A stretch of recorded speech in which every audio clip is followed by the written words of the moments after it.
जय हिंद। मैं हूं अरुण कुमार और मैं आपका बहुत बहुत स्वागत करता हूं T2 क्लासेस में। आज का हमारा टॉपिक है नाटो कंट्रीज़। रशिया और यूक्रेन के बीच में जो वार चल रही है उसके बारे में भी हम कुछ डिस्कस करेंगे और यूक्रेन के मैप को भी देखेंगे। तो चलिए शुरू करते हैं मेरे साथ। नाटो कंट्रीज़, उनका क्या उद्देश्य है, किस ऑब्जेक्टिव से बनाई गई हैं, कौन कौन सी कंट्रियाँ हैं और कैसे कैसे उनमें एक्सपेंस हो रहा है, कैसे कैसे वो यूरोप की तरफ से यूरोप संघ की यूरोपियन यूनियन कंट्रीज़ को अपने साथ मिला रही हैं। ये सब हम डिस्कशन करने वाले हैं इस वीडियो में। तो देखिए नाटो क्या है, व्हाट इज़ नाटो। नाटो की फुल फॉर्म होती है the North Atlantic Treaty Organization. जब सेकेंड वर्ल्ड वार ख़त्म हो गया उसके बाद हिटलर उस वर्ल्ड वार में हार गया, लेकिन इनिशियली जब सेकेंड वर्ल्ड वार शुरू हुई थी तो हिटलर ने यूरोप के लगभग सभी भाग को अपने कब्जे में ले लिया था। फ्रांस, इंग्लैंड और ये जितने भी वहाँ पे देश थे, ऑस्ट्रिया वगैरह, हंगरी वगैरह, इन सभी को उसने हरा दिया था और लास्ट में वो यूएसएसआर पर भी आक्रमण यानी कि रशिया पर भी आक्रमण कर देता है। और फाइनली रशिया एक छोर से रशिया और दूसरे छोर से यूएस उस पर आक्रमण करते हैं, यूएस प्लस ब्रिटेन की फोर्स फ्रांस के साथ मिलके, और एट लास्ट जो है हिटलर का अंत हो जाता है। लेकिन उस युद्ध के बाद एक सबक लेती है सारी दुनिया कि ऐसे जो भयानक युद्ध हैं, फर्स्ट वर्ल्ड वार हुई, सेकेंड वर्ल्ड वार हुई, हमें इन युद्ध को रोकना पड़ेगा। तो इन युद्ध को रोकने के लिए इनिशियली क्या होता है, एक ट्रीटी होती है, ट्रीटी ऑफ ब्रुसेल्स। ब्रुसेल्स में एक ट्रीटी होती है 1948 में। उसमें होते हैं 5 देश, United kingdom, Netherlands, Belgium, France और लग्जमबर्ग। ठीक है, ये मैंने हाईलाइट किए थे लेकिन अभी दिख नहीं रहे हैं तो थोड़ा मैं बोल रहा हूँ उस हिसाब से आप समझिएगा। United kingdom, Netherlands, Belgium, Luxembourg और फ्रांस। यूरोप के मैप में आप इन कंट्रीज़ को देखिए, लोकेट कीजिए। वैसे मैं यूरोप के मैप में पूरी डिटेल्स में कई सारी वीडियो बना चुका हूँ, वहाँ से जाके भी आप इन कंट्री के बारे में जान सकते हैं। तो इन 5 कंट्री ने मिलकर एक ट्रीटी की, ट्रीटी ऑफ ब्रुसेल्स, जिसका मकसद था कि भविष्य में कोई युद्ध ना हो, अगर युद्ध हो तो हम सारे के सारे मिलके उसका एक दूसरे का समर्थन करेंगे और ऐसे युद्ध को होने वाले को रोकेंगे। लेकिन ये ट्रीटी 1948 में हुई, लेकिन 1949 में इसी ट्रीटी के तहत एक नाटो ग्रुप का उदय हुआ। नाटो क्या था, नॉर्थ अटलांटिक ट्रीटी ऑर्गेनाइजेशन। अभी तक क्या थे इस ट्रीटी में, ट्रीटी ऑफ ब्रुसेल्स में केवल यूरोप के कंट्री थे, लेकिन नाटो का जब जन्म हुआ, जब नाटो का उदय हुआ 4 अप्रैल 1949, 4 अप्रैल 1949 को, तो अटलांटिक ओशियन में भी मैं मैप में आपको साफ दिखाऊंगा, नॉर्थ अटलांटिक ओशियन को पार करके यूरोप से दूसरे कॉन्टिनेंट के देश, नॉर्थ अमेरिका के 2 देश भी इसमें आ गए। कौन कौन से, कनाडा और यूएसए। कुल मिला के 12 फाउंडर कंट्री थे जिन्होंने मिलकर नाटो का जन्म किया, नाटो का उदय किया। नाटो को फ्रेंच भाषा में ओटैन बोलते हैं, कहीं कहीं पे आपको ओटैन लिखा मिलेगा, वो फ्रेंच में होता है, इंग्लिश में होता है नाटो, जिसका मतलब होता है the North Atlantic Treaty Organization. ये एक इंटर गवर्नमेंटल मिलिट्री अलायंस है, ये पूरी तरह से एक मिलिट्री अलायंस है। अभी तक इनिशियल इसमें 12 देश थे जो इसके फाउंडर मेंबर थे, अभी इसमें 30 देश हो गए हैं। कितने देश हो गए हैं, 30 देश हो गए हैं। एक तरह से इसको कुछ लोग पॉलिटिकल अलायंस भी आप बोल सकते हो कि इन 30 देशों की ये मिलिट्री प्लस पॉलिटिकल अलायंस है। ये एक दूसरों का युद्ध में भी और पॉलिटिकली भी एक दूसरे का सहायता करते हैं। इन 30 देशों में से आप देखेंगे 27 तो यूरोपियन कंट्रीज़ हैं, 2 नॉर्थ अमेरिकन कंट्रीज़ हैं, प्लस एक एशियन कंट्रीज़ भी है। एशियन कंट्री कौन सी है आप मुझे कमेंट करके बताइए, मैं अभी आगे आपके वीडियो में बताऊंगा। 12 फाउंडर मेंबर थे, फाउंडर हुई थी 4 अप्रैल 1949 को। इसका जो वर्तमान हेडक्वार्टर है वो ब्रुसेल्स बेल्जियम में है। बेल्जियम यूरोप का एक देश है, ठीक है। ब्रुसेल्स बेल्जियम में इसका हेड क्वार्टर है। एक इसके नाटो के बनाने का कारण यह भी था कि जो हमारा सेकेंड वर्ल्ड वार था उसके बाद शीत युद्ध शुरू हो जाता है। शीत युद्ध किन दो देशों या किन दो महाशक्तियों के बीच था। एक महाशक्ति थी यूएसएसआर, दूसरी महाशक्ति थी यूएसए। दोनों जो अपनी अपनी शक्तियों को बढ़ाने के लिए शीत युद्ध की तरह चल रहा था, शीत युद्ध की तरह दोनों ही एक दूसरे का विरोध कर रहे थे। तो उस शीत युद्ध में एक तरफ नाटो का जन्म होता है और दूसरी तरफ रशिया भी अपनी एक संस्था बनाती है, उसके बारे में मैं आपको आगे बताऊंगा। तो ये सोवियत आर्मी के अगेंस्ट भी बनाया गया था नाटो। इनिशियली इसके 12 फाउंडिंग मेंबर थे, अभी इसमें 30 देश सम्मिलित हैं, 27 यूरोपियन कंट्री हैं, 2 नॉर्थ अमेरिकन कंट्रीज आते हैं। कौन कौन से हैं, 2 कनाडा और यूएसए, प्लस एक एशियन कंट्रीज आता है जिसका नाम है टर्की। ठीक है, तो इस तरह से नाटो का जन्म होता है, the North Atlantic Treaty Organization. This is a inter government military alliance. देखिए जब 1948 में ये बना था, इनिशियली क्या था, ट्रीटी ऑफ ब्रुसेल्स, तो उसमें 5 देश थे। ये 5 देश आपको यहाँ पे दिखाई दे रहे हैं, ठीक है। ये ब्रिटेन, बेल्जियम, ये सारे 5 देश, लग्जमबर्ग, ये 5 देश आपको 1948 में दिखाई दे रहे हैं। उसके बाद 1949 में इसका नाम हो जाता है नाटो। तो नाटो में आपको देखिए ये इंटर गवर्नमेंट मिलिट्री अलायंस है। यहाँ पे कुछ ये जो यूरोपियन कंट्रीज भी हैं और प्लस पूरा कॉन्टिनेंट पार करके, ये है देखिए अटलांटिक ओशियन है, और ये ऊपर वाला जो है इसको हम नॉर्थ अटलांटिक ओशियन बोलते हैं, उसी के नाम पे इसका नाम पड़ा है नॉर्थ अटलांटिक ट्रीटी ऑर्गेनाइजेशन। तो दो देश यहाँ पे नॉर्थ अमेरिकन कॉन्टिनेंट के भी आ गए हैं, ये नॉर्थ अमेरिकन कॉन्टिनेंट है। यहाँ पे मैक्सिको नहीं आता है, गलती मत कीजिएगा, मैक्सिको इसमें नहीं आता है, ये यूएसए है, ये कनाडा है, ठीक है। ये यहाँ पे आइसलैंड भी इसी का हिस्सा है, प्लस ये सारे कंट्री मिलके 1949 में 12 देश थे, मैं इनके नाम आपको बताऊंगा। ये 12 देश इसमें सम्मिलित होकर फाउंडिंग कर देते हैं नेटो की, ठीक है। 2009 आते आते देखिए नेटो कहाँ तक पहुँच गया है। नेटो पूरे यूरोप में धीरे धीरे बढ़ता चला जा रहा है, ठीक है। और इधर क्या कौन सा देश है, ये देश है यूएसएसआर, यानी यूएसएसआर तो 1991 में खत्म हो गया था, अब तो ये रशिया ही है। तो ये रशिया के बॉर्डर तक पहुंच गया नाटो, धीरे धीरे ये रशिया की तरफ को बढ़ता चला जा रहा है। 2009 में है, अभी देखिए 2022 चल रही है। अभी 2022 में सिचुएशन क्या है कि ये सब नाटो के देश है, जितने ब्लू कलर आपको दिखाई दे रहा है, ये दो तो नॉर्थ अमेरिकन कॉन्टिनेंट के हो गए हैं दो देश, यूएसए प्लस कनाडा, प्लस ये एशियन देश यहाँ पे टर्की है, प्लस ये सारे के सारे जो दिख रहे हैं आपको 27 यूरोप के देश हैं। अभी देखिए यहाँ पे जो रेड कलर से दिख रहा है आपको, रेड कलर वाले वो देश हैं जिनको प्रॉमिस किया हुआ है नाटो ने इनविटेशन के लिए। ये देखिए ये आपको यूक्रेन दिख रहा है, यहाँ पे आपको दिखेगा हर्जेगोविना, बोस्निया एंड हर्जेगोविना यहाँ पे एक देश है, ये आपको दिखाई देगा यहाँ पे जॉर्जिया भी एक देश है। अब देखिए जॉर्जिया यूएसएसआर से अलग होकर बना है, और ये यूक्रेन भी यूएसएसआर से अलग होकर बना हुआ देश है, ठीक है। जॉर्जिया और यूएसएसआर दोनों, जॉर्जिया और यूक्रेन दोनों यूएसएसआर से अलग होकर बने हुए देश थे। यहाँ पे एक देश है बोस्निया हर्जेगोविना, एक समय पे यहाँ पे चेकोस्लोवाकिया देश हुआ करता था, जिसपे सोवियत यूनियन का काफ़ी असर हुआ करता था, वो सोवियत यूनियन को पक्षधर देश हुआ करते थे। लेकिन यहाँ पे एक वार हुई, ठीक है, ये वार हुई, और इस वार में यहाँ पे बहुत सारे छोटे छोटे देश बन गए। चेकोस्लोवाकिया बहुत सारे छोटे छोटे देशों में टूट गया, उन्हीं में से ये देश जो आपको रेड कलर से दिखाई दे रहा है वो है बोस्निया और हर्जेगोविना। ये पूरे यूरोप के इस वाले क्षेत्र पर भी मैं डिटेल में एक वीडियो बना चुका हूँ, ठीक है। नीचे आपको जो वीडियो है उसका लिंक मैं आपको डिस्क्रिप्शन में दूंगा। वीडियो का नाम है द बाल्कान कंट्रीज़। तो ये सारे के सारे जो ये वाला जो पेनिनसुला है इसको हम बाल्कान पेनिनसुला बोलते हैं। इस वाले पेनिनसुला को यहाँ पे छोटे छोटे बहुत सारे देश हैं, और द बाल्कान नेशंस करके मैंने वीडियो बनाया हुआ है, नीचे डिस्क्रिप्शन में आपको उसका लिंक मिलेगा, तो वो वीडियो आप जरूर देखिएगा, इसमें वो आपके बहुत काम आएगी। यहाँ तक आप समझ गए। 2022 में आते आते इतने सारे नाटो के देश हो गए हैं, और 3 देशों को प्रॉमिस किया हुआ है, कौन से, यूक्रेन, ये इधर जो आपको देश दिख रहा है जॉर्जिया, और यहाँ पे दिख रहा है आपको बोस्निया एंड हर्जेगोविना एक ही देश का नाम है, 2 देशों का नाम नहीं है। तो देखिए ये नाटो का कुछ सिंबल इस तरह का दिखाई देता है, नाटो का सिंबल, और ये हमें नाटो दिखाई दे रहा है। यहाँ पे आपको दिखेगा आर्कटिक ओशियन, ये आर्कटिक ओशियन है ये, और ये नॉर्थ अटलांटिक ओशियन है, ये नॉर्थ अमेरिका कॉन्टिनेंट है, ये यूरोप कॉन्टिनेंट है, और ये एक एशिया का हमारा आ रहा है टर्की। ये देश क्यों, इसके बनाने के ऑब्जेक्टिव क्या थे, नाटो के बनाने के ऑब्जेक्टिव? पहला ऑब्जेक्टिव तो ये था कि इन नाटो के साथ जो भी देश रहेंगे उनमें से किसी एक देश पर भी अगर हमला होता है तो वो सारे देशों पे हमला माना जाएगा। Attack against one means attack against all.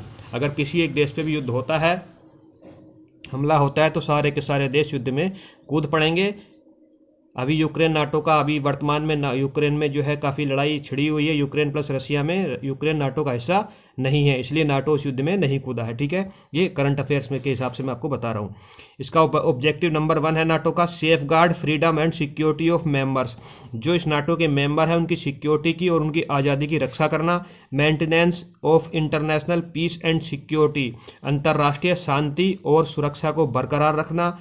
Euro Atlantic peace and security, Europe की जो देश हैं और अटलांटिक ओशियन जो है वहाँ पे एक शांति और सुरक्षा की भावना कहिए या माहौल पैदा करना। कलेक्टिव डिफेंस, क्राइसिस मैनेजमेंट और कोऑपरेटिव सिक्योरिटी, एक तरह से एक साथ ही डिफेंस की एक्सरसाइज करना, एक ही डिफेंस बना के रखना। कोई क्राइसिस आता है तो उस क्राइसिस मैनेजमेंट को भी कलेक्टिवली डील करना, और एक तरह से सिक्योरिटी में कोऑपरेशन बना के रखना। रिफॉर्म करना, मॉडर्नाइजेशन करना और ट्रांसफॉर्मेशन करना किसका, मिलिट्री का। मिलिट्री को मॉडर्न करना है, मिलिट्री में रिफॉर्म करने हैं और मिलिट्री में ट्रांसफॉर्मेशन करना है, ट्रांसफॉर्म करना है, नया करते चले जाना है, मॉडर्नाइज करते चले जाना है। ये नाटो के ऑब्जेक्टिव थे, कभी कभी एग्जाम में पूछ लिए जाते हैं, थे और हैं, यही ऑब्जेक्टिव है। तो नाटो में वर्तमान में कौन कौन से देश हैं? देखिए इनिशियली 12 फाउंडर मेंबर थे, या कोई 1 से लेके ये 9 ये और 3 ये। जो 1949 में अप्रैल 1949 में नाटो का जन्म हुआ, तो ये 12 फाउंडर मेंबर थे। नाम बता देता हूँ मैं आपको। The United kingdom, the United state USA, United state of America, Canada, United kingdom, Belgium, Denmark, France, Ireland नहीं है, सॉरी आयरलैंड, देखिए मैं आपको फिर से बताता हूँ, मेरे से भी गलती हो रही है, आयरलैंड नाटो का हिस्सा नहीं है। आयरलैंड नाटो का हिस्सा नहीं है, ये आइसलैंड लिखा है, Iceland, Italy, Luxembourg, Netherlands, Norway और पुर्तगाल। अभी मैं आपसे एक रिक्वेस्ट करूंगा कि आप मैप में या ग्लोब में या एटलस में इन सारे देश को देखिए और टिक कीजिए। आपको एक बॉर्डर इनके सटे हुए मिलेंगे, एक दूसरे सीमा बनाते मिलेंगे, और आपको काफ़ी क्लियर होंगी चीज़ें कि नाटो कैसे यूरोप में धीरे धीरे यूएसएसआर की तरफ बढ़ रहा था और बाद में वो रशिया की तरफ बढ़ने लगा जब विघटन हो गया यूएसएसआर का। यूएसएसआर का विघटन होकर कौन से देश बने वो भी हम भी वीडियो में जानेंगे। तो इनिशियली इसके 12 फाउंडर मेंबर थे जो मैंने आपको नाम बताया। इन 12 फाउंडर मेंबर में से 3 देश ऐसे थे जिनके पास थे और हैं, ऐसे हैं अभी भी 3 देश ऐसे हैं जो न्यूक्लियर पावर कंट्रीज हैं। कौन सा? यूनाइटेड स्टेट, यूनाइटेड किंगडम और फ्रांस।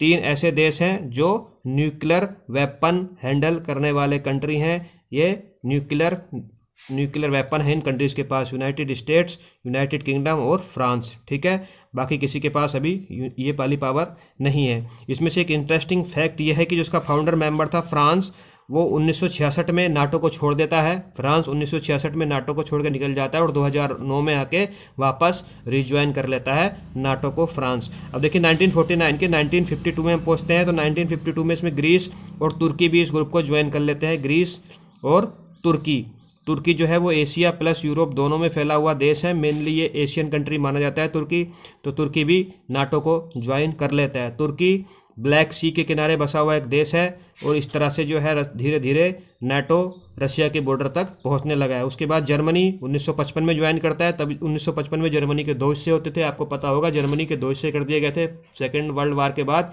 ईस्ट जर्मनी और वेस्ट जर्मनी। ईस्ट जर्मनी जो होता था वो यूएसएसआर को सपोर्ट करता था, या यूएसएसआर सपोर्टिव लोग वहाँ थे। जो वेस्ट जर्मनी था वो नाटो या यूएसए के सपोर्टिव था। तो जो वेस्ट जर्मनी है उसको 1955 में नाटो ज्वाइन कर लेता है। 1982 में 1982 में स्पेन नाटो को ज्वाइन कर लेता है। उसके बाद चेक रिपब्लिक और हंगरी प्लस पोलैंड। देखिए पोलैंड, हंगरी और चेक रिपब्लिक जो है ये 1999 में नाटो को ज्वाइन कर लेते हैं। इस्टोनिया, लतविया, लिथुआनिया, ये तीनों के तीनों देश बाल्टिक देश कहलाते हैं। इनके ऊपर भी मैं एक वीडियो बना चुका हूँ, द बाल्टिक नेशंस। ये तीनों देश यूएसएसआर से अलग हुए हैं, यानी रशिया का हिस्सा हुआ करते थे। ये भी नाटो को ज्वाइन कर लेते हैं 2004 में। Bulgaria, Estonia, लतविया, Lithuania. तो देखिए नाटो अब धीरे धीरे रशिया से अलग हुए देशों को भी अपने साथ जोड़ने लगा है, जो कि चीज़ ओबियसली रशिया को नागवार गुजरेगी। उसके बाद रोमानिया, स्लोवाकिया, स्लोवेनिया 2004 में ज्वाइन कर लेते हैं। किसको? 2004 में 4 ये और 3 7 देश ज्वाइन कर लेते हैं नाटो को। ये सारे के सारे देश किसी समय सोवियत रिपब्लिक के साथ हुआ करते थे या सोवियत रिपब्लिक का हिस्सा हुआ करते थे, ये सारे के सारे देश। उसके बाद अल्बानिया, क्रोएशिया 2009 में ज्वाइन करते हैं। मोंटेनिग्रो 2017 में ज्वाइन करता है। और जब से लेटेस्ट जो कंट्री जो इसको ज्वाइन करा है उसका नाम है नॉर्थ मैसिडोनिया। मैसिडोनिया आपने सुना होगा, जहाँ पे सिकंदर महान का जन्म हुआ था, ये वही मैसिडोनिया है। नॉर्थ मैसिडोनिया 2020 में नाटो को ज्वाइन करता है। इस तरह से नाटो में 30 देश हो जाते हैं। आप इन सभी देशों को मैप पे लोकेट जरूर कीजिएगा। नॉर्थ मैसिडोनिया सबसे लेटेस्ट ज्वाइन करने वाला देश है नाटो में। ठीक है, नॉर्थ मैसिडोनिया चेकोस्लोवाकिया का हिस्सा हुआ करता था किसी समय। ये सारे के सारे देश जो आपको इधर दिखाई दे रहे हैं सब चेकोस्लोवाकिया, यूगोस्लोवाकिया भी उसको बोलते हैं, सभी उसी से बने हुए देश हैं। और यूगोस्लोवाकिया जो है सोवियत सपोर्टिव देश हुआ करता था। 27 कंट्री इनमें से यूरोप में है, 3 यूएसएसआर में है, 12 जो है वो 27 कंट्री जो है वो मैं गलत बोल रहा हूँ, 27 देश इसमें से यूरोप में स्थित हैं। उन 27 में से 3 देश इसमें वर्तमान में ऐसे हैं जो यूएसएसआर का हिस्सा हुआ करते थे। यूएसएसआर जो 1991 में विघटित हुआ वो 3 देश ये हैं, इस्टोनिया, लतविया और लिथुआनिया। ये तो यूएसएसआर का ही हिस्सा थे। 12 देश ऐसे हैं जो फॉर्मर सोवियत कंट्रीज हुआ करते थे, मतलब कि जब सोवियत के रूप में जब एक रशिया को जाना जाता था तो 12 देश इसमें से ऐसे हैं जो उसका हिस्सा हुआ करते थे। वो 12 देश, ये आप नीचे से 12 गिनेंगे तो आपको वही दिखाई देंगे। तो इस तरह से नाटो का दबदबा बढ़ता चला जा रहा है। और जो सोवियत रिपब्लिक हुआ करता था, उसके बाद यूएसएसआर हुआ करता था, बाद में रशिया बन गया, वो धीरे धीरे कमज़ोर पड़ता जा रहा है उसका संघ। और नाटो धीरे धीरे रशिया के बॉर्डर तक पहुंचने लगा है। देखिए जैसे 1949, 1982, 99, 2009, 2020 और करंट सिचुएशन देखें तो कुछ नाटो इस तरह से अपना बॉर्डर पूर्व की तरफ बढ़ाता चला जा रहा है, देशों को सम्मिलित करता चला जा रहा है। और जो कोई येलो कलर से कंट्रियाँ दिख रहे हैं, इनको प्रॉमिस किया हुआ है कि आप भी आइए और नाटो का हिस्सा बन जाइए। हालांकि यूक्रेन और ये जो आपको देश दिख रहा है जॉर्जिया, इन पर रशिया ने प्रेशर बनाया हुआ है कि आप नाटो ज्वाइन नहीं करेंगे, और वर्तमान में जो युद्ध हो रहा है उसका यही कारण है। क्यों नहीं करेंगे? क्योंकि देखिए ऊपर वाला देश आपको दिख रहा है बेलारूस, और ये देश दिख रहा है आपको यूक्रेन। तो ये रशिया और नाटो के बीच में एक तरह से बफर स्टेट का काम कर रहा है। ठीक है, क्या बफर स्टेट का काम कौन कर रहा है? हालांकि ये तीन देश भी बफर स्टेट का काम करते हैं। अगर बफर की स्टेट की बात करें तो आपको फिनलैंड मिलेगा। फिनलैंड को रशिया कभी नाटो को ज्वाइन नहीं करने देगा, वो रशिया को सपोर्ट करता है। फिनलैंड एक तरह से न्यूट्रल रहता है। फिनलैंड है ऊपर, फिर लतविया लिथुआनिया एस्टोनिया, ये तीन देश हैं ऑलरेडी नाटो को ज्वाइन कर चुके हैं। तो नाटो यहाँ बॉर्डर तक पहुँच चुका है। ठीक है, यानी कि बाल्टिक ओशियन पे भी मैं एक वीडियो बना चुका हूँ। बाल्टिक ओशियन में भी नाटो का अधिकार समझ सकते हैं आप, नाटो का वर्चस्व समझ सकते हैं आप।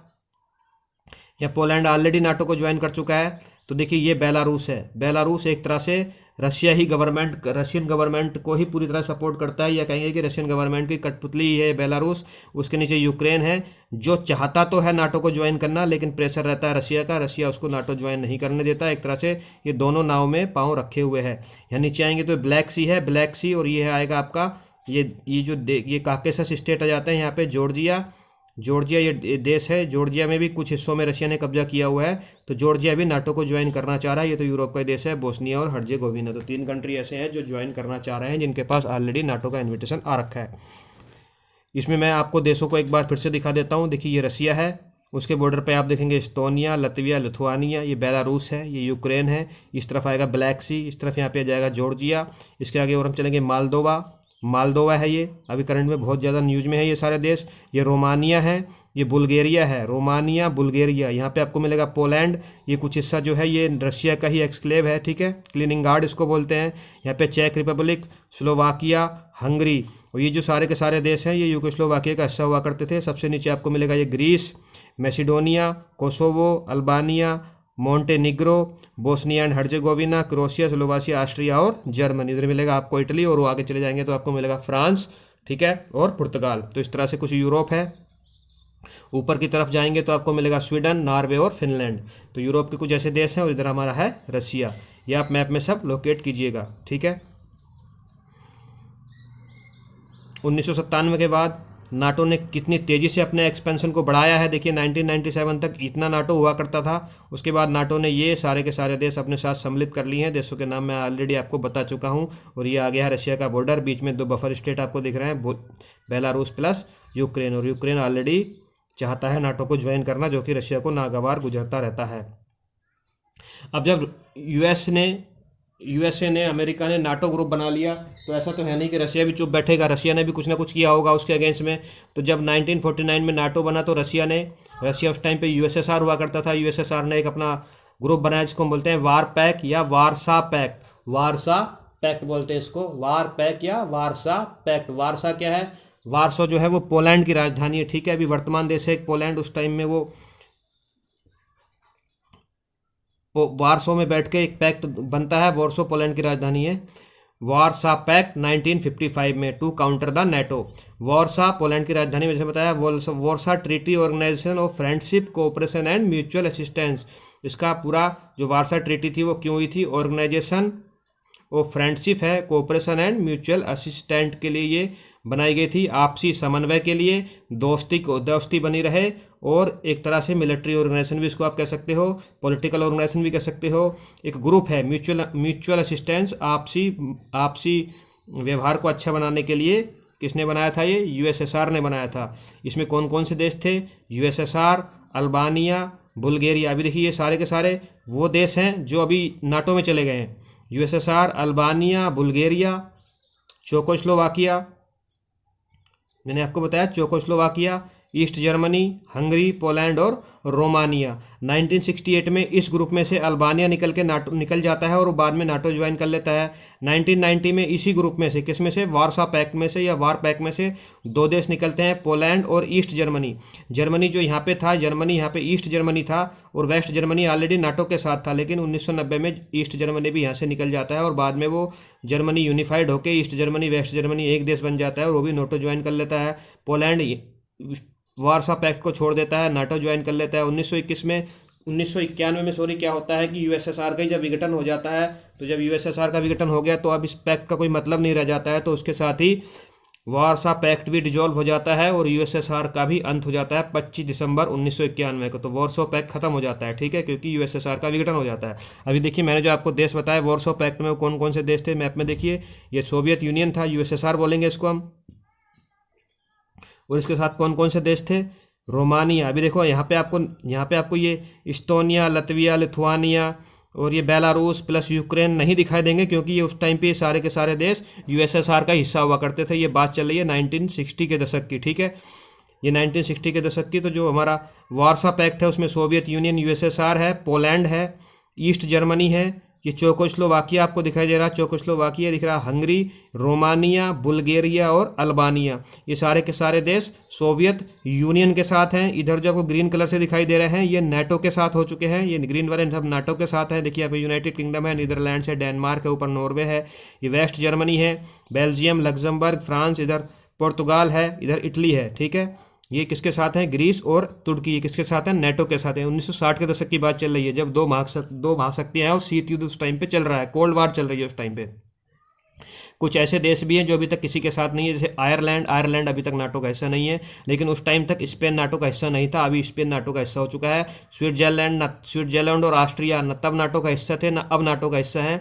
यूगोस्लोवाकिया देश तब हुआ करता था 1992 में, यहाँ पे एक युद्ध हुआ, इसे बाल्कान युद्ध कहते हैं, और बाल्कान युद्ध में यहाँ पे बहुत सारे देश बन गए। ये एक बफर जोन की तरह काम करता था नाटो और सोवियत यूनियन के बीच में। हालांकि ये जो यूगोस्लोवाकिया एक सोवियत डोमिनेंट कंट्रीज को आप बोल सकते हैं, ये सोवियत के पक्ष में ज़्यादा रहने वाला देश था। यहाँ पे भी बहुत छोटे छोटे देश बन गए हैं, और उन छोटे छोटे देशों ने धीरे धीरे ज्वाइन कर लिया है किसको, नाटो को। तो ये वाला हिस्सा भी नाटो के साथ में है, ये देश भी नाटो के साथ में आ गए हैं, ठीक है। और यहाँ पे जो अब देश बाद में अभी यूएसएसआर का विघटन होगा तो यहाँ पे जो देश बनेंगे वो मैं आपको भी बताता हूँ।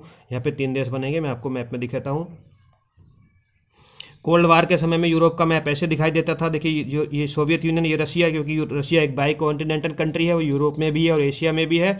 तो Europe map during cold war में आप देखेंगे तो ये सोवियत यूनियन है, ये रशिया है, यूएसएसआर है, ये पोलैंड है, east Germany, Czechoslovakia, Hungary, Yugoslavia, देखिए बाद में यूगोस्लोवाकिया में मैंने बताया इसके साथ में ही है, अल्बानिया, बुल्गारिया, रोमानिया, ये सारे के सारे देश किसके साथ हैं, ये हमारे हैं ईस्टर्न ब्लॉक कंट्री इनको कह सकते हैं, या ईस्टर्न ब्लॉक कंट्री, या वार्सा पैक्ट के साथ ये देश जुड़े हुए कह सकते हो, या यूएसएसआर के समर्थित देश कह सकते हो। जो रेड कलर से आपको दिखाई देश दे रहे हैं ये वेस्टर्न ब्लॉक कंट्री में जाएंगे, ये वेस्ट है, ये ईस्ट है। तो वेस्टर्न ब्लॉक कंट्री में इतना सारा यूरोप आता है और धीरे धीरे वेस्टर्न ब्लॉक जो है ईस्टर्न की तरफ बढ़ता चला जा रहा है। यहाँ पे अभी भी आपको कुछ देश न्यूट्रल कंट्री दिखाई दे रहे हैं, जैसे कि फिनलैंड और स्विट्जरलैंड न फर्स्ट वर्ल्ड वार में भाग लिया, न सेकेंड वर्ल्ड वार में भाग लिया, और ना ही आज तक नाटो का हिस्सा है।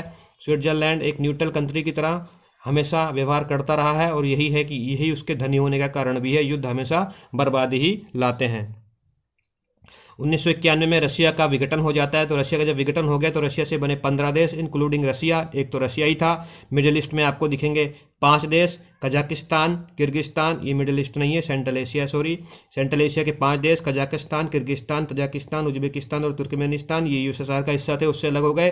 काकी ताऊ तुर्क है, से मैं इनको याद रखता हूँ, काकी ताऊ तुर्क हैं। यहाँ पे आपको काकेशस के 3 स्टेट दिखेंगे, जॉर्जिया, अर्मानिया और अजरबैजान, जॉर्जिया, अर्मीनिया और अजरबैजान, ठीक है। जॉर्जिया, अर्मीनिया और अजरबैजान और अर्मीनिया में युद्ध होता रहता है। जॉर्जिया के काफ़ी हिस्से पे प्लस अजरबैजान में भी कुछ हिस्से पे रशिया ने कब्जा किया हुआ है। वर्तमान की बात मैं आपको बता रहा हूँ। नक्सो काराबाग रीजन का युद्ध आपने सुना होगा, नक्सो काराबाग जो एक अजरबैजान का एक हिस्सा है।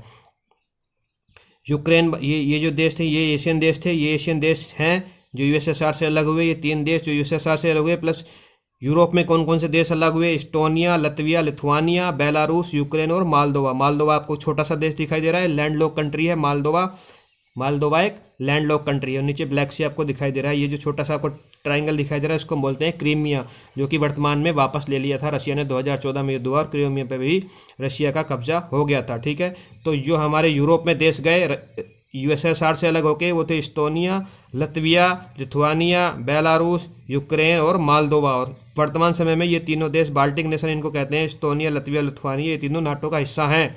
यूक्रेन नाटो का हिस्सा होना चाहता है, जॉर्जिया नाटो का हिस्सा होना चाहता है। तो धीरे धीरे नाटो बिल्कुल रशिया के गले तक पहुंच गया है। जैसे मैंने आपको बताया डिसोल्यूशन जब यूएसएसआर का हुआ 1991 में, तो कौन कौन से देश बने? एक तो रशिया बना जो कि trans continental bi continental country था। 5 एशिया में, सेंट्रल एशिया में देश आए, कजाकिस्तान, किर्गिस्तान, तजिकिस्तान, उज्बेकिस्तान और तुर्कमेनिस्तान। 3 देश एशिया के जिन्हें काकेशस स्टेट कहा जाता है, अर्मीनिया, जॉर्जिया, अजरबैजान। यहाँ पे एक पर्वत श्रृंखला है, इसका नाम काकेशस पर्वत श्रृंखला है, ठीक है, तो इनको काकेशस स्टेट कहा जाता है। ये बाल्टिक नेशन चले गए, यूरोप में बाल्टिक सी के किनारे पे है, इस्टोनिया, लतविया, लिथुआनिया, प्लस ये यूक्रेन, बेलारूस और मालदोवा, ये यूरोपियन कंट्री हैं, ये 3 भी यूरोपियन कंट्री हैं। यूरोप में 6 चले गए और एशिया में कितने चले गए? 6 और 3 9, 9 एशियन कंट्री बने, 6 बने यूरोपियन कंट्री, प्लस रशिया तो बाई कॉन्टिनेंटल है ही। तो इतने 15 देश बने थे यूएसएसआर के विघटन के बाद, ठीक है। जब यूएसएसआर का विघटन हो जाता है तो वार्सा पैक्ट खत्म हो जाता है, लेकिन नाटो तो अभी तक भी है। तो यूएसएसआर के विघटन के बाद रशिया एक और ग्रुप बनाता है जिसका नाम होता है सीएसटीओ। तो सीएसटीओ ग्रुप में क्या करता है रशिया? एक तो रशिया रहता है, प्लस उसके साथ अपने से अलग हुए देशों को जोड़ लेता है, कजाकिस्तान, किर्गिस्तान, तजिकिस्तान, अर्मीनिया और बेलारूस। इन 6 देश आपस में मिलकर ग्रुप बना लेते हैं 1994 में, जिसको हम कहते हैं सीएसटीओ। और कुछ दिन पहले रशिया ने भारत को भी अप्रोच किया था कि आप भी सीएसटीओ ज्वाइन कर लीजिए, हालांकि भारत ने सीएसटीओ ज्वाइन नहीं किया। और 2013 में 2 ऑब्जर्वर देश सीएसटीओ के साथ आ जाते हैं, अफगानिस्तान प्लस सर्बिया। अभी देखिए ये अफगानिस्तान तो यहाँ आपको सेंट्रल एशिया वाले क्षेत्र में मिलेगा, लेकिन सर्बिया जो है वो आपको मिलेगा, सर्बिया एक यूरोपियन देश है। तो यूरोपियन देश को भी सीएसटीओ ने कोशिश करी है यूरोप तक पहुंचने की, यानी रशिया ने कोशिश करी है सर्बिया को भी अपने साथ मिलाने की। और सर्बिया जो है वो सीएसटीओ का एक ऑब्जर्वर देश है। आप मैप में सर्बिया को ढूंढने की कोशिश कीजिए, ठीक है। ये आपको मिलेगा इटली के पास, बर्सनिया हर्जेगोविना के पास, ठीक है, चेकोस्लोवाकिया के पास नीचे, और ग्रीस के आसपास वाले क्षेत्र में आपको सर्बिया दिखाई देगा। एक बाल्कान कंट्री है, ठीक है, बाल्कान कंट्री है ये। तो इस तरह से सीएसटीओ बनता है कब? 1994 में। और नाटो तो ऑलरेडी बना हुआ है। तो ये अभी वर्तमान में 2 ग्रुप हैं, ये रशिया वाला ग्रुप है और ये यूएसए वाला ग्रुप है। अभी यूएसएसआर से जो देश अलग हो रहे थे 1991 में, उन्होंने भी धीरे धीरे नाटो ज्वाइन किया। देखिए 2004 में इस्टोनिया, लतविया, लिथुआनिया ने ज्वाइन कर लिया, और जॉर्जिया प्लस यूक्रेन ट्राई कर रहा है नाटो को ज्वाइन करने की, ठीक है। तो इस तरह से ये चीज़ भी यूएसएसआर को या रशिया को, यूएसएसआर तो अब है ही नहीं, रशिया को ये चीज़ भी नागवारा गुजरनी भी चाहिए। यूरोपियन स्टेट, ऐसा नहीं कि सारे के सारे यूरोपियन देश जो हैं वो नाटो का हिस्सा है, ऐसा नहीं है। यूरोप में भी कुछ ऐसे देश हैं जो नाटो का हिस्सा नहीं है। देखिए ऑस्ट्रेलिया, हमेशा ऑस्ट्रेलिया नहीं है, ये ऑस्ट्रिया है, ठीक है। Austria, Belarus, Bosnia and Herzegovina, Finland, Ireland, Kosovo, Moldova और एक देश यहाँ पे मुझसे छूट गया, स्विट्जरलैंड। ये अभी तक नाटो का हिस्सा नहीं है, नाटो का हिस्सा नहीं है। कौन कौन से? ऑस्ट्रिया, यूरोप के देश हैं, Austria, Belarus, Bosnia Herzegovina, Finland, Ireland, Kosovo, Moldova, Switzerland plus Ukraine. यहाँ पे आप यूक्रेन भी लिखिए, 2 देश यहाँ पे मिस हो गए मेरे से, स्विट्जरलैंड और यूक्रेन। अब इनमें से देखिए यूक्रेन जो है वो नाटो का हिस्सा होना चाहता है। बोस्नियन हर्जेगोविना पे ऑलरेडी ऑफर चला गया है, वो नाटो का हिस्सा होना चाहता है। मालदोवा, कोसोवो अभी नहीं है। आयरलैंड नाटो का हिस्सा नहीं है। बेलारूस पे जो है रशिया का प्रभाव ज़्यादा है। फिनलैंड को रशिया नाटो का हिस्सा होने नहीं देगा। और ऑस्ट्रिया तो हमेशा एक न्यूट्रल कंट्री रहा है। तो इन देशों के बारे में आप समझ गए। इनमें से बोस्नियन हर्जेगोविना कुछ दिनों में नाटो का हिस्सा हो जाएगा। और यूक्रेन पे तो अभी यूक्रेन में क्या होगा, विवाद चल रहा है, युद्ध होगा, युद्ध हो गया है ऑलरेडी। आज मैं ये वीडियो बना रहा हूँ तो इस टाइम पे रशिया और यूक्रेन की वार चल रही है, इसी मुद्दे को लेके कि रशिया यूक्रेन को कभी भी नाटो का हिस्सा नहीं होने देगा। क्यों नहीं होने देगा, चलिए इस पर डिस्कशन कर लेते हैं। हम इतिहास में चलते हैं थोड़ा सा। देखिए जब यूएसएसआर हुआ करता था, सोवियत यूनियन हुआ करती थी, तो एक तरह से जो रशियन कल्चर है उस रशियन कल्चर का उदय यूक्रेन से ही हुआ था। कीव वहाँ की राजधानी है और कीव से ही रशियन कल्चर का उदय होता है। जैसे भारत की सभ्यता हुआ करती थी, ऐसे ही जो रूस की सभ्यता हुआ करती थी वो कीव से शुरू होती थी। और कीव से शुरू होते होते धीरे धीरे वो मॉस्को तक पहुँची और मॉस्को से सेंट पीटर्सबर्ग तक पहुँच जाती है, ठीक है। तो ये जो रशिया के लिए यूक्रेन जो है वो एक मतलब अपने अपनापन है रशिया और यूक्रेन के बीच में। बहुत से यूक्रेन में बहुत से लोग ऐसे हैं जो रशियन वो बोलते हैं, मैं मैप में भी आपको दिखाऊंगा। तो रशिया यूक्रेन को कभी भी नहीं चाहेगा कि जो एक उसका, जहाँ से उसकी संस्कृति का उदय हुआ, उसकी कल्चर का उदय हुआ, जो उसका अपना देश हुआ करता था। जब यूएसएसआर से यूक्रेन अलग हुआ तो रशिया कभी नहीं चाहता था कि यूक्रेन उसे छोड़ के चला जाए, लेकिन यूक्रेन उससे अलग हो गया। क्या कारण थे वो हम इतिहास में नहीं जाएंगे, लेकिन रशिया कभी भी नहीं चाहेगा कि यूएसएसआर से अलग हुआ यूक्रेन, जो कभी यूएसएसआर का हिस्सा था। यूक्रेन नाटो का हिस्सा हो, ऐसा रसिया कभी भी नहीं चाहेगा। और नाटो हमेशा चाहेगा कि यूक्रेन जो है वो नाटो में आ जाए, ताकि नाटो बिल्कुल रसिया के बॉर्डर तक पहुंच जाए। तो इस तरह से जो यूक्रेन है उसमें उसके पास एक ऐसी सिचुएशन है, ना उगली ही जाए ना निगली ही जाए, ये वाली कहानी उसके साथ है। और दोनों पाँव में उसने नाव में पाँव रखे हुए हैं, ना वो इसको छोड़ सकता है ना वो इसको छोड़ सकता है। अगर वो नाटो की तरफ जाता है तो रशिया दबाव बनाता है, और अगर वो रशिया की तरफ जाता है तो नाटो दबाव बनाता है। तो यूक्रेन की जो स्थिति है बड़ी विकट बनी हुई है। वर्तमान में तो युद्ध शुरू हो चुका है। जैसे मैंने आपको बताया, ये सारे देश जो यूगोस्लोवाकिया से टूट के बने हैं, प्लस कुछ बाल्टिक नेशन, पोलैंड जो यूएसएसआर से अलग होकर बने थे, ये सारे के देश फॉर्मर सोवियत कंट्रीज हुआ करते थे। और धीरे धीरे ये सारे देश भी, इनके नाम आप पढ़िए और मैप में देखिए, ये सारे देश भी नाटो का हिस्सा हो गए। कुल मिला के अभी तक हम ये समझना चाह रहे हैं, ये समझ पा रहे हैं कि नाटो धीरे धीरे बढ़ता चला जा रहा है। यूएसएसआर को विघटित हो गया, रशिया के बॉर्डर तक धीरे धीरे नाटो पहुंच गया है, और रशिया एक तरह से शांत बैठा हुआ है और उसकी शक्ति धीरे धीरे कम होती चली जा रही है। उसके बॉर्डर तक नाटो पहुंचता चला जा रहा है। ठीक है, ये कोल्ड वार में ऐसी सिचुएशन बनी थी, और वर्तमान में भी नाटो का एक्सपेंशन लगातार जारी है। ये देखिए, ये जो आपको बॉर्डर दिखाई देगा यहाँ पे, मैं इसको पेन से बनाता हूँ, ये एक सैटेलाइट की इमेज है। ये यूरोप और रशिया का बॉर्डर है, यूरोप और रशिया का बॉर्डर है। ठीक है, ये इधर इस तरफ आपको मिलेंगे यूरोपियन कंट्रीज, और इधर मिलेगी आपको रशिया। ये यूरोपियन कंट्रीज है, और यहाँ तक नाटो आ गया है। यहाँ पे आपको बाल्टिक सागर दिखाई देगा, उसके ऊपर मैंने एक डिटेल से वीडियो बनाई है। ये आपको नॉर्थ सागर दिखाई देगा, नॉर्थ सी है। ठीक है, ये वाला जो है ये है यूनाइटेड किंगडम, ये है आयरलैंड। ठीक है, नीचे जो आपको दिखाई दे रहा है ये है मेडिटेरियन सी, भूमध्य सागर, और यहाँ पे आपको दिखाई दे रहा है ब्लैक सागर। अब ब्लैक सागर का भी बहुत अहम रोल हो जाता है रशिया के लिए, क्योंकि देखिए जब बर्फ़ गिरती है या मैक्सिमम टाइम पे, ये वाला जो सागर आपको दिखाई दे रहा है ये है आर्कटिक ओशियन। चलिए हम इसको इस मैप में देखते हैं। देखिए हम इस मैप में इसको समझेंगे।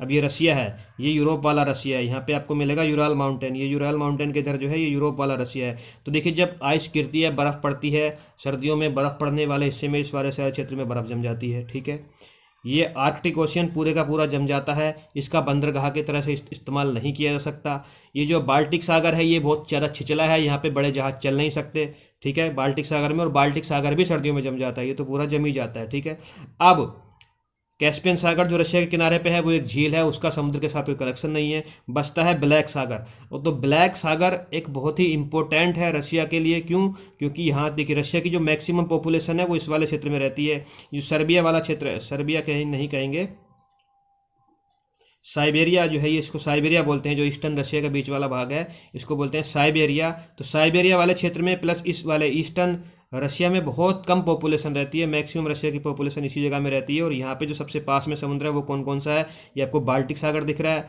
ब्लैक सागर दिख रहा है, प्लस ये आपको दिख रहा है ऊपर आर्कटिक ओशियन का, इसको हम बोलते हैं बैरेंट सी, और नीचे ये व्हाइट सी। तो यहाँ पे भी समुद्र जम जाता है, यहाँ पे भी समुद्र जम जाता है। तो समुद्र के रास्ते को इस्तेमाल करने के लिए, बंदरगाह की तरह इस्तेमाल करने के लिए, पोर्ट इस्तेमाल करने के लिए रशिया के पास जो ऑप्शन है वो ब्लैक सी है। और ब्लैक सी पे रशिया का थोड़ा सा हिस्सा लगा हुआ है, प्लस ऊपर यूक्रेन का लगा हुआ है, नीचे ये आपको जॉर्जिया, और यहाँ पे दिख रही है आपको तुर्की। देखिए यहाँ पे तुर्की दिख रही है, तुर्की ऑलरेडी नाटो का हिस्सा है, जॉर्जिया नाटो में शामिल होना चाहता है, यूक्रेन नाटो में शामिल होना चाहता है। तो देखिए रशिया की कितनी विकट स्थिति यहाँ पे हो जाएगी, ये पूरा ब्लैक सी नाटो के कब्जे में आ जाएगा। और रशिया ऐसा कभी होने नहीं देगा, क्योंकि उसको ये चीज़ चाहिए, उसको ब्लैक सी पर दबदबा चाहिए, ताकि वो ब्लैक सी से होता हुआ, उसके बाद सी ऑफ मरमरा से होता हुआ, मेडिटेरियन सी से होता हुआ, अटलांटिक ओशन से होता हुआ सारी दुनिया में व्यापार कर सके। इसी चक्कर में उसने यहाँ से देखिए, हम सेंट पीटर्सबर्ग से लेके, और इस तरह से एक रेलवे लाइन भी बनाई हुई है, कहाँ तक? वाल्दोवोस्तोक। वाल्दोवोस्तोक जो आपको मिलेगा बिल्कुल जाके मिलेगा साउथ कोरिया से सटा हुआ एक शहर है वाल्दोवोस्तोक। तो इस तरह से एक रेलवे लाइन है सेंट पीटर्सबर्ग से, ये सेंट पीटर्सबर्ग बंदरगाह को वाल्दोवोस्तोक बंदरगाह से जोड़ देती है। ठीक है, और इस सागर का नाम है हमारा सी ऑफ ओखोस्ट, नीचे आपको दिखाई देगा सी ऑफ जापान।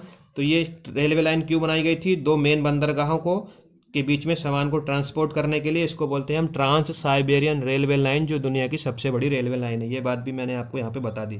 ठीक है, अभी हम यूक्रेन के मैप की बात करें तो देखिए इधर इसकी रशिया दिखाई दे रहा है, नीचे आपको ब्लैक सी दिखाई दे रहा है। कौन कौन से देशों के साथ यूक्रेन सीमा साझा कर रहा है? ये यूक्रेन है, इसकी राजधानी कीव है, और राजधानी कीव के बीचों बीच से एक नदी निकलती है, इसका नाम है नीपर नदी, DNIEPER, डी साइलेंट है। नीपर नदी यूक्रेन में बहती है, और कहाँ के गिर जाती है? देखिए यहाँ के गिर जाती है, ये हमारे किस में गिर जाती है? ब्लैक सी में आके गिर जाती है, यही है यूक्रेन। ठीक है, इस तरफ आपको मिलेगा यूरोपियन कंट्रीज, उधर मिलेगा आपको रसिया। यहाँ पे देखिए आपको अच्छे समझ में आएगा, इस वाले मैप में अच्छे से दिखेगा आपको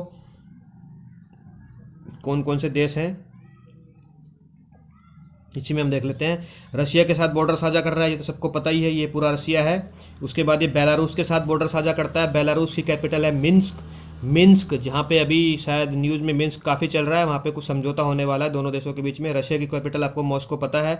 ये पोलैंड देश है, यूक्रेन के किनारे पर पोलैंड, नाटो का हिस्सा है पोलैंड। राजधानी है इसकी वारसा।